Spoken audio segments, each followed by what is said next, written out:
Thank you for clicking Dr. Samurai channel. In this video, I would like to discuss the murder case of Ms.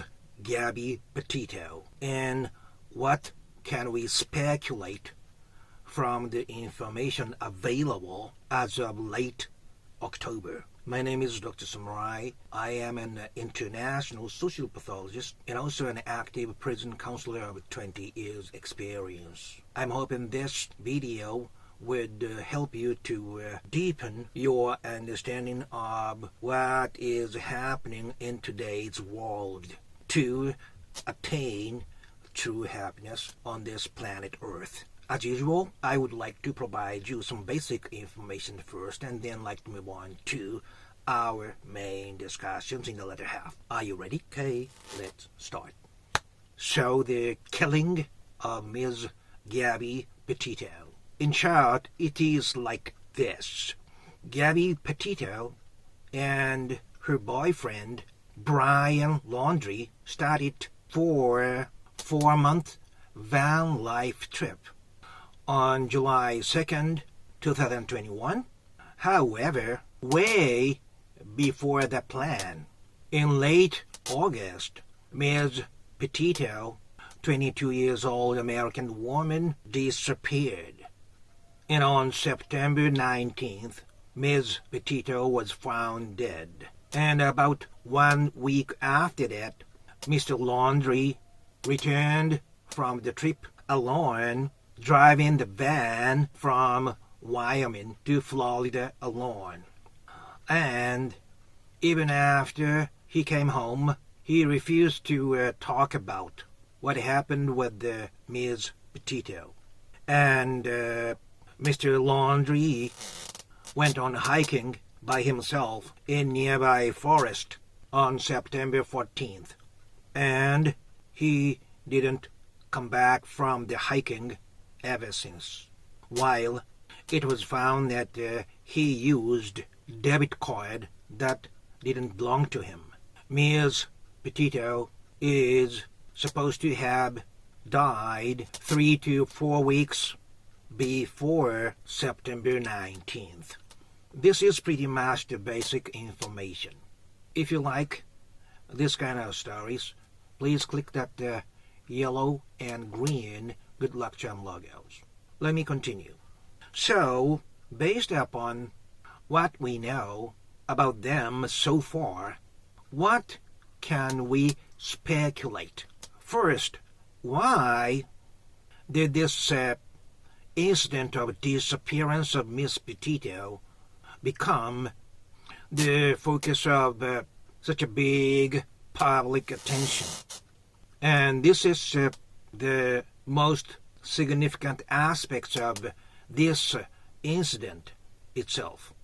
Because of bits and pieces of information available on social media, instant detectives appeared all over the United States with the information they only have about Petito and Brian, and also based upon such social media information, they kept advocating their own theories on what happened with the two.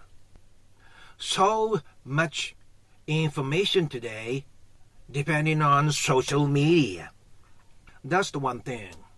And the second thing we can speculate.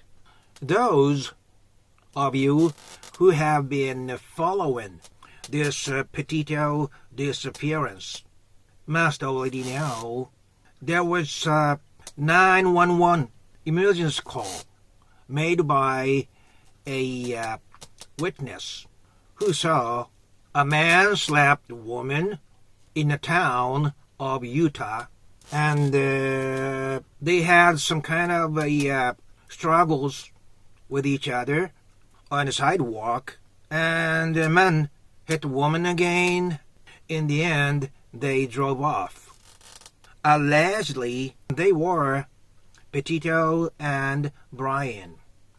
It was alleged The one who hit first in the arm was Petito. She was the one who started, allegedly.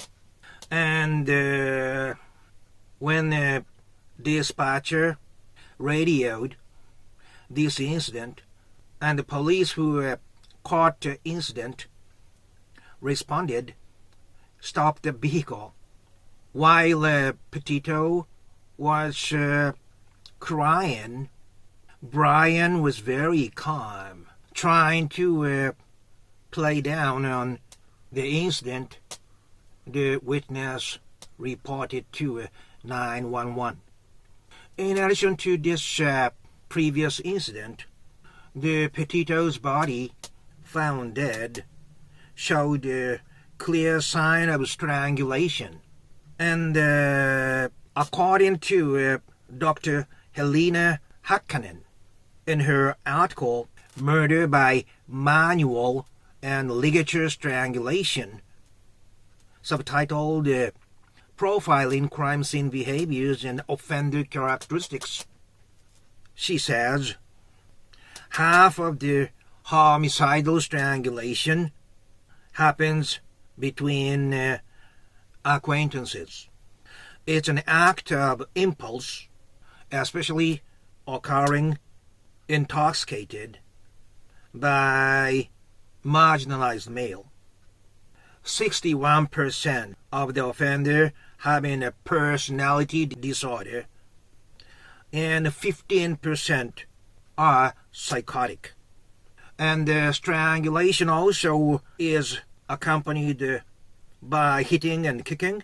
And Dr. Hakkanen also points out females are predominant as the victims of homicidal strangulation, and the reason why perpetrator use strangulation is due to the physical disadvantage of the victim, which means there's a power imbalance. This is the offender and this is the victim. Interesting point is this research clearly points out homicidal strangulation happens very often by male offenders who have a personality disorder by 61%. And usually it was an act of impulse under the influence, and he uses it because the victim is weaker. Now, I have said 61% of the offenders have personality disorder. Then, what kind of personality disorder is this Mr. Brian Laundrie supposed to have? I would like you to know, retired professional detective specialized in murder case in Florida, and also Mr. John Walsh, both clearly stated Brian is the one who killed Ms. Petito. And I speculate if Brian has certain personality disorder, that could be narcissistic personality disorder, I speculate, based upon the fact that he was so calm when he answered police questions. He also played down what happened between the two, like nothing serious had happened, while Petito was crying. Also, he hit Petito's twice during their arguments. So, when nobody is seeing it, he uses violence to control Ms. Petito. So, getting back to the behavior of Brian, he once came back from Wyoming to Florida, driving all the way down by himself. And then he again went out for hiking. This is completely illogical, and he didn't even explain anything. And his parents allowed him to do this totally unreasonable act. Do you think right after the same person can go hiking by himself and never come home? That is highly unlikely. And also, he was confirmed to have used a debit card that doesn't belong to him. So he kept repeating criminal acts. And I would like to conclude this video by quoting what that Florida ex-professional murder detective said. Because of this spread of the news on this incident all over the United States, I have produced so many wannabe detectives so far.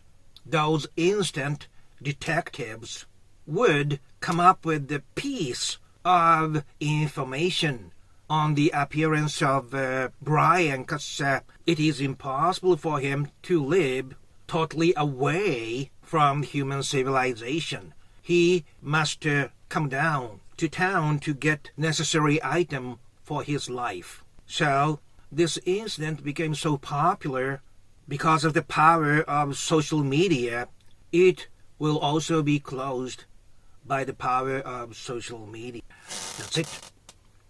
Have a peaceful day, my friend, wherever you are on this same small planet Earth during the same short period of time. Thank you very much. Bye-bye.